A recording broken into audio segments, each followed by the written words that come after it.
মিটারে কি কাজ হচ্ছে না বসে আছে তুমি রাখো তো 5 মিনিট লাগবে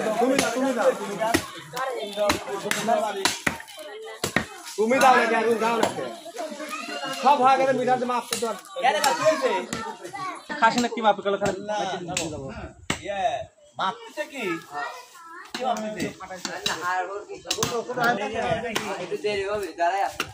মাছ তোমার 5 মিনিট 10 মিনিট লাগবে আমার মাছ 10 মিনিট লাগে ওঠে দুটো এখন দান না কি হবে ঠিক করে না আমাদের এখান থেকে হ্যাঁ ওই দা তেল